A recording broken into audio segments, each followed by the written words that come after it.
Everyone, कैसे हो आप लोग? I hope you all are doing very well.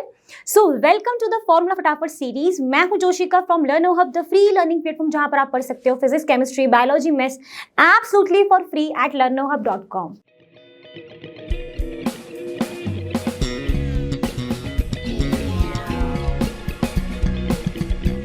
तो बच्चों, आज से हम स्टार्ट करने वाले हैं अपना फॉर्मूला सीरीज में। आज हम लेकर आए हैं क्लास 12 के इलेक्ट्रोमैग्नेटिक इंडक्शन के सारे फॉर्मूले एक वीडियो में, जहां पर आप रिवाइज कर सकते हो। इसके पहले क्योंकि आपने one shot video NCERT solution सारा कंप्लीट कर चुका है, तो अब बारी है जल्दी से सारे फॉर्मूले को रिवाइज करने की। तो गेट सेट रेडी।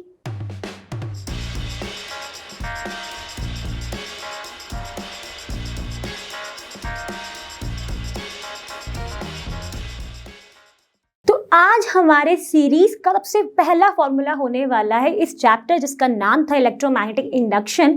उसमें मैग्नेटिक फ्लक्स का, सभी जानते हैं फ्लक्स के बारे में। इसका फॉर्मूला क्या होता है? दैट फाई बी, ठीक है। बी क्या है यहाँ पर? मैग्नेटिक, और phi is the symbol for flux. B dot A, और जब हम डॉट प्रोडक्ट को ओपन करते हैं तो क्या आ जाता है हमारा? BA cos theta, where theta is the angle between the A and B। What is A, what is B? So B is the magnetic field, A is the area vector. Clear? अब बात कर लेते हैं इसकी SI unit की। If we talk about the SI unit of magnetic flux, then it will be weber, which is WB, और tesla metre squared, that is tesla metre square. और जो हमारा जो ये फ्लक्स है, that is a scalar quantity. तो यहाँ पर से मैग्नीट्यूड ही होगा, डायरेक्शन नहीं होता है। Now come to the first law, that is Faraday's law of induction, which say that is EMF is equal to change in flux.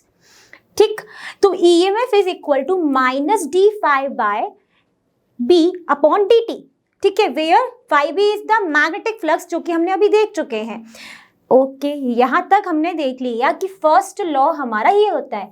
अगर मान लेते हैं कि हमारा जो कॉइल है that was closely wound with a number of turns, मान लेते हैं वहां पर जो टर्न्स हैं that is n number of turns, then the formula will be EMF is equal to minus n d∅ by upon dt, where phi b is the magnetic flux and T आपको पता ही है, time के respect में जो change हो रहा है flux में, दैट इज EMF। चलो, ये हो गया हमारा फर्स्ट लॉ। अब देखते हैं अपना। अब जैसे ही हमने हमारा फैराडेज लॉ ऑफ इंडक्शन पढ़ लिया, उसके बाद आता है आपकी एनसीईआरटी में, अगर उसके फ्लो में चल रहे हैं रिवीजन के, तो वहां पर आ जाएगा आपका लेंज लॉ, जो क्या कहता था कि आपका जो भी EMF इंड्यूस्ड हुआ है या फिर करंट है कॉइल के अंदर जो इंड्यूस्ड हो रहा है, that opposes their own cause, जिससे वो जनरेट हुआ है उसी कॉज को वो अपोज करता है। तो यहाँ पर भी आपका EMF is equal to minus n d∅ by dt, जो कि आपने थोड़ी देर पहले भी पढ़ा था, where n is the number of turns in the coil. ठीक है, अब यहाँ पर इसके रिगार्डिंग एग्जांपल देख लेते हैं। मान लेते हैं कि ये रहा आपका एक बार मैग्नेट, तो यहाँ पर उसका साउथ पोल है, यहाँ पर उसका नॉर्थ पोल है, और यहाँ पर ये नॉर्थ पोल इसके पास जा रहा है। ठीक है, ये कोई कॉइल है। अब यहाँ पर स्टेटमेंट में क्या है कि वो अपने ही कॉज को अपोज करता है। मतलब अगर नॉर्थ पोल इसके पास जा रहा है, तो यहाँ पर क्या होगा आपका फ्लक्स यहाँ पर इंक्रीज हो रहा होगा। अब यहाँ पर अगर फ्लक्स इंक्रीज हो रहा है, तो ये क्या चाहेगा कि भाई मुझे तो मेरा फ्लक्स जो है वो इंक्रीज नहीं होने देना है। अब इंक्रीज नहीं होने देना है मतलब इस नॉर्थ पोल को दूर करना है। इस नॉर्थ पोल को दूर कैसे कर देंगे? कि जब यहाँ पर भी आपका एंटी क्लॉकवाइज रहेगा, क्योंकि तभी तो देखो हमने पढ़ा था ना कि अगर n होगा तो इसको यहाँ से ऐसे कर देते हैं और ये यहाँ से, तो एंटी क्लॉकवाइज हो जाता है। मतलब यहाँ पर भी नॉर्थ उसको एंटी क्लॉकवाइज बना दिया। तो अब ये क्या करेंगे? एक दूसरे को रेपल करेंगे, मतलब दूर जाएंगे। अगर इसको पास करना होता तो हमें यहाँ पर अगर और इंक्रीज करना होता फ्लक्स, तो हमें यहाँ पर साउथ चाहिए होता। ठीक है, तो यहाँ पर क्या आ जाता है हमारा एंटी क्लॉकवाइज डायरेक्शन। तो यहाँ से हमने लेंज लॉ इस तरीके से निकाल के हमने बता दिया कि यहाँ पर जो कॉइल में जो जनरेट होगा करंट, उसकी जो डायरेक्शन होगी ना, वो होगी आपकी एंटी क्लॉकवाइज। क्लियर? चलो अब देख लेते हैं। जैसे ही हमने हमारा लेंज लॉ डिस्कस कर लिया, उसके बाद आता है हमारा मोशनल इलेक्ट्रोमोटिव फोर्स। सबसे पहले इसमें आता है कि अगर EMF इंड्यूस्ड होता है जब लीनियर मोशन हो रहा है किसी कंडक्टिंग रॉड में, जहां पर मैग्नेटिक फील्ड जो है वो यूनिफॉर्म है। ठीक, तो वहां पर जो फॉर्मूला होता है EMF इंड्यूस्ड का, that is BLV, where B is the magnetic field, L is the length of the conducting rod, V is the motion या फिर स्पीड। ठीक है। और ये एप्सिलॉन क्या है? इंड्यूस्ड ईएमएफ, ये एप्सिलॉन है, that is induced EMF and it is also known as motional EMF. ठीक है। अब आ जाता है कि अभी तो हमने लीनियर मोशन की बात करी, अब यही कंडक्टिंग रॉड अगर हमारी रोटेट करने लगती है उसी यूनिफॉर्म मैग्नेटिक फील्ड में, तब आपका जो ईएमएफ इंड्यूस्ड होता है that is B omega R square upon 2, where B is the magnetic field, omega is the angular speed and R is the length of that rotation and clear। अब इसका example की अगर बात करें तो हमने एक एग्जाम्पल लिखा है जहां पर बोला है कि एक wheel with 10 metallic spokes each 0.5 metre long that is R is rotated with a speed of 120 revolution per minute।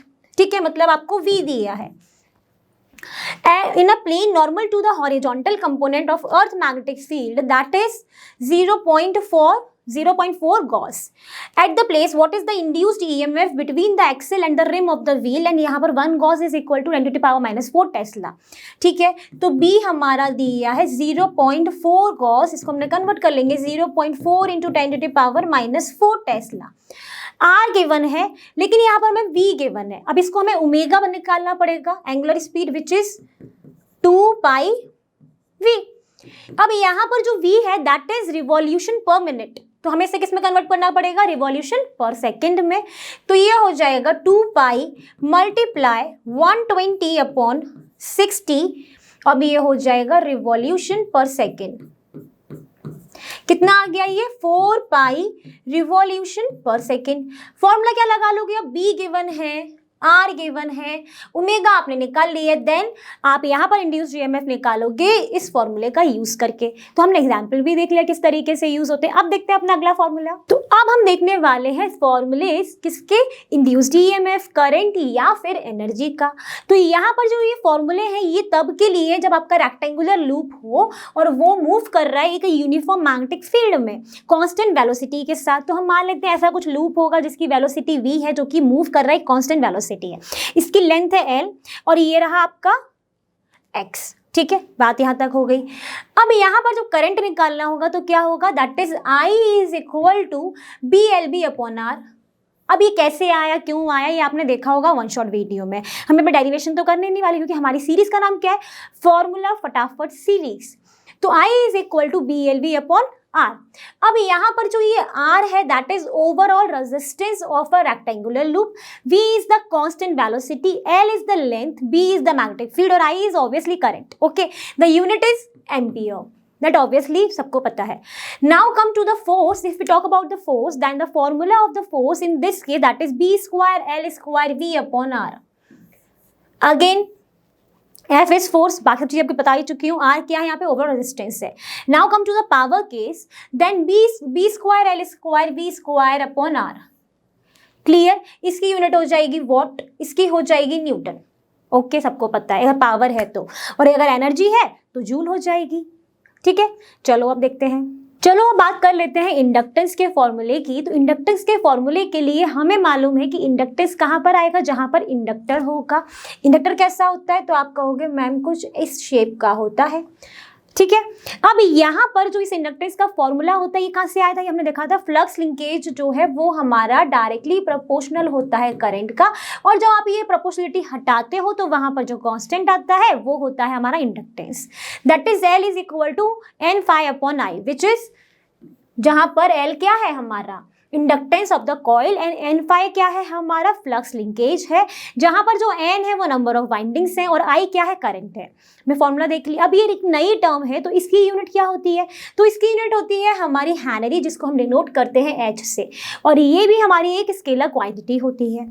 अब बात कर लेते हैं सेल्फ इंडक्टेंस EMF की, जो कि होता है EMF is equal to -L di/dt, where L is the inductance and di/dt is the change in the current.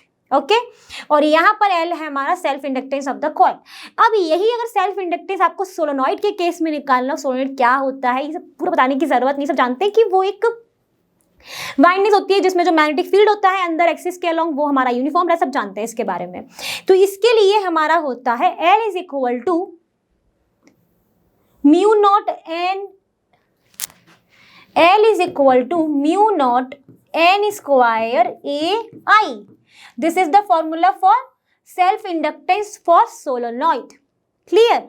जहां पर हमारा जो n है वो क्या है, number of turns per unit length. n is what, सब जानते हैं स्टूडेंट में, number of units per unit length. Okay, A क्या है एरिया, आई क्या है करंट, ठीक है। और हमने यहाँ पे बता ही दिया है, बाकी चीजें रिवाइज हो गया जल्दी से। अब अगर यहाँ पे मान लेते हैं कि अभी तक तो यहाँ पर जो ये म्यू नॉट है that is permeability of the free space, अगर यहाँ पर कोई हम मान लेते हैं एक और मीडियम आ जाता है, तब यहाँ पर ये क्या हो जाएगा इंडक्टेंस, तब ये फॉर्मूला हो जाता है L is equal to mu naught mu R, that is relative permeability of that medium and बाकी सारी चीजें रिमेनिंग, ठीक है। तो उस केस में हमारा फॉर्मूला बन जाता है ये। तो किसी तरह क्वेश्चन आ सकते हैं, क्वेश्चन में क्या आ जाएगा आपको, अगर परमिटिविटी दी जाएगी, ठीक है, फ्री स्पेस की और किसी मीडियम की, तो आपको ये वाला फॉर्मूला लगाना है। अगर आपके पास से फ्री स्पेस की है तो आपको ये वाला फॉर्मूला लगाना है। क्लियर हो गया, चलो बढ़ते हैं आगे। अब जैसे ही इंडक्टेंस आया तो यहाँ पर एक टॉपिक और आता है that is work done stored as an magnetic potential energy in the inductance topic. तो इसका फॉर्मूला होता है that work done is equal to U, U is what, potential energy which is equal to half Li square, where L is the inductance and I is the current, ठीक है। This formula is very important, आपको दिया जाएगा, current दे देंगे, inductance दे देंगे और आपको निकालना होगा पोटेंशियल एनर्जी या फिर वर्क डन, या फिर कोई भी आपको वर्क डन दे देंगे, एल दिया है, करंट निकालना होगा। इस तरीके से क्वेश्चन यहाँ पे पूछे जाएंगे। Now come to the next topic, जैसे हमने देखा सेल्फ इंडक्टेंस, अब आएगी बारी म्यूचुअल इंडक्टेंस। अब म्यूचुअल की बात होगी मतलब दो चीजों की बात हो रही है। तो यहाँ पर इस तरीके से दो कॉइल होंगे, आपको कहाँ है दो कॉइल, तो ये जो है this one, this is coil 2, ठीक है। यहाँ पर कॉइल 1 एंड कॉइल 2 दोनों का जो शेप है वो सोलेनॉइड की तरह है। तो यहाँ पर जो म्यूचुअल इंडक्टेंस होता है that is equal to N phi upon I, just similar to the self inductance where L is the coefficient.